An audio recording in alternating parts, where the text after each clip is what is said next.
Cowboys versus Seahawks. Okay. How'd that one pan out? Looks So like it the was Seahawks a win or pulled it out. die for both teams. If you lose, you're not playing in the playoffs. Right. And the Cowboys lost, and they are going home. Okay.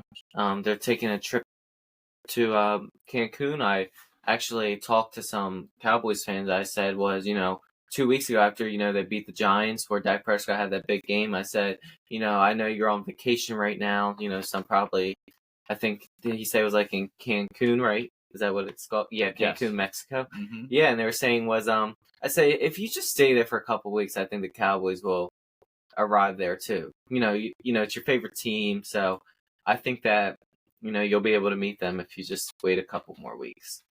Yeah, it's interesting. I'm looking at the stats, and Ezekiel Elliott, you had rushing for 97 yards at an average of 4 yards per carry.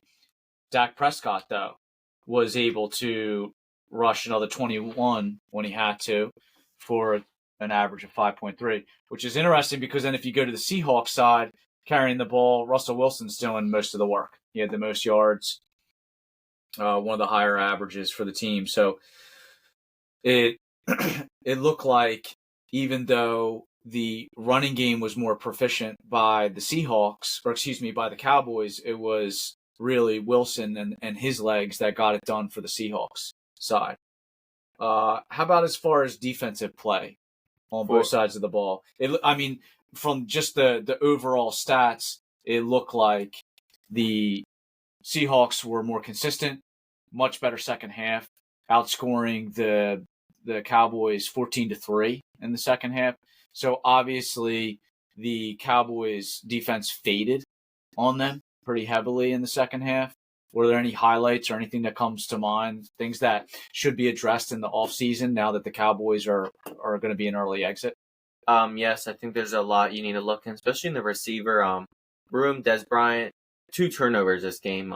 Bad news. He fumbled the football, and then there's one play. Dak Prescott threw the ball. He was complaining on the sideline about not getting enough targets. But when you throw him the ball, he's turning the ball over. So, that's why they don't want to throw him the ball. Is Des Bryant not getting the separation off his I think it's coverage? a lot of things. I think it's, he's getting older. He's more, losing a step. He's losing his step. Literally, guys are not even double teaming anymore. They're just single covering him. He can't be single coverage anymore. No respect. No team respects his game as they used to do. Is that still even though Des Bryant's output has diminished very much from what it previously was? Is that still Prescott's main target, or was it was Bryant Prescott's main target this season? Yes, I heard a bunch of rumors going around saying that you're gonna have to throw the ball to Des Bryant. The coaching staff was forcing Dak Prescott to throw him the football. Did they have other options? They have other options: Jason Witten, Terrence Williams, Beasley, but they're starting to take him away from the game because last year he was really good. He led the team in receiving yards. They don't have him anywhere because he's getting double covered. I think he has only 314 yards, 36 receptions, so it's a bunch of short passes to Cole Beasley. And I think the thing is, the inconsistency with Des Bryant, complaining about targets, frustrated on the sideline from most people assume from not getting enough targets. But like I said, when you throw him the football, he's not making plays. So that's what happens. Yeah. And last year, Dak Prescott said, if he's not open, I'm not throwing him the ball. Yeah, I wonder what that is. I mean, I know in basketball, when a good shooter gets a cold hand, the saying is shooters got to shoot. So It basically isn't a case of that guy has to shoot the ball less. It's that guy has to shoot the ball more.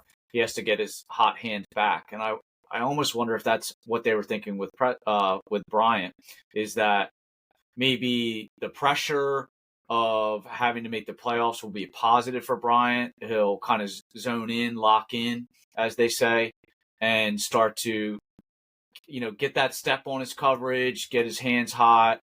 And they just kept going to him, hoping at some point he was going to open up and do damage. He just never did. Which raises real question in the offseason what they're going to do with him. If that's what they know is going to happen next year based on this year's results, I wonder what that says for I Bryant. also remember last year, Dak Prescott's rookie year. It was week 1 when they played the Giants. They lost to the New York Giants, and I remember that Des Bryant was complaining because he wasn't getting enough targets. This year, they're forcing him the football. I remember back the week 2 game against Denver Broncos. Mm-hmm. That was a tough game for Dak Prescott and Des Bryant.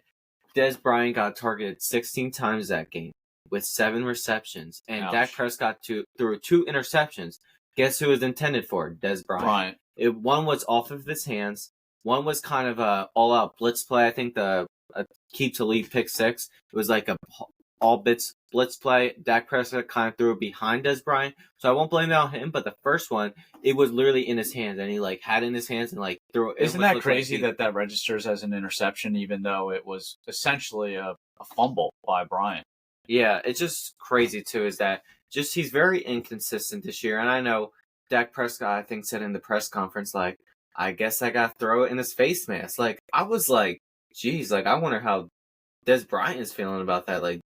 I don't know how I'm supposed to take that. Especially my quarterback telling me I guess I got to throw him in the face mask. That's the only way how he's going to catch the ball. I mean, but literally, I heard Skip Bayless talking on the show this week saying was literally every single time it looks like he tries to catch the football, he throws up the X. And I know it's probably a little exaggeration, but it almost feels like that too, because it looks like he's trying to throw up the X while he's trying to catch a football, because he's just dropping that. And then also when, they always say, when the ball comes your way, you make a play. And when the ball comes his way, he doesn't make a play. And I know he had that big play, that 33-yard play, but that was probably about it. And he's just, he's been targeted probably, I think it was top 5 in targets. And literally, I think that there were some receivers who had less targets and still have better stats than him, 1,000-yard seasons. He doesn't even, I think he's around 800 yards something this season. He got targeted the most this year, I think, one of the most. And still has a low, doesn't have a lot of receiving yards. And, all right, break. 3, 2, 1. And wait, what were we back on? Well, I did have one last question before we move on to the next game. We gotta do 3, 2, 1. 3, 2, 1. All right, last question before we move on to the next game.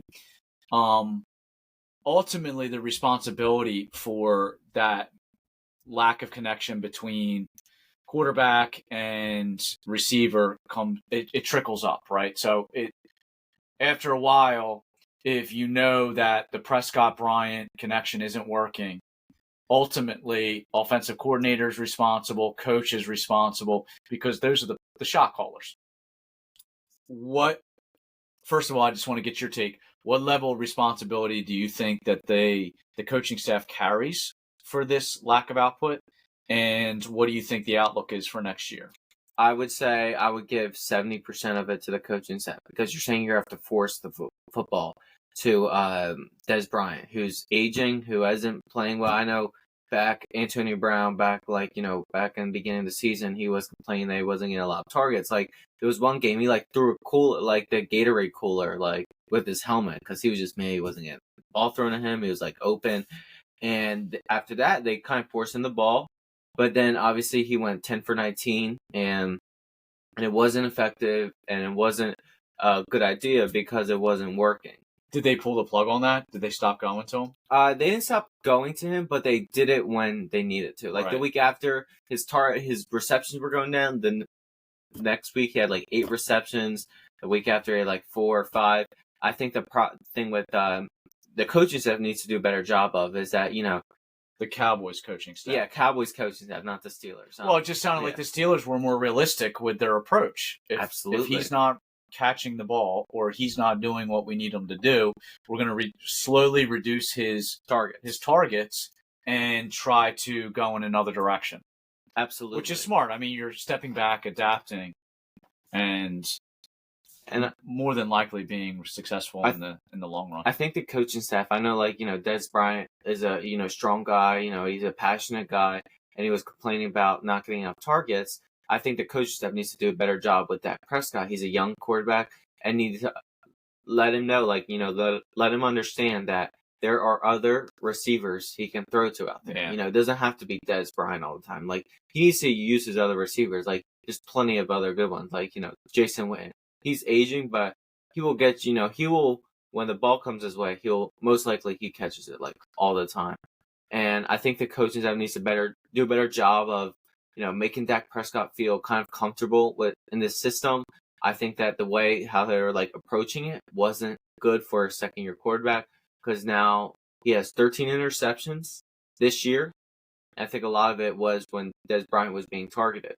And it wasn't efficient. It wasn't good passes he was throwing because, look, coaching staff is probably enforcing him to, like, throw when he's just double, covered, like, locked up, like, in coverage. And I think that's when they have to use their other receivers who are open. But, them forcing him the ball, there's a good chance they're not going to win the game by doing that. Sounds like the Cowboys need to move on, and so do we. Next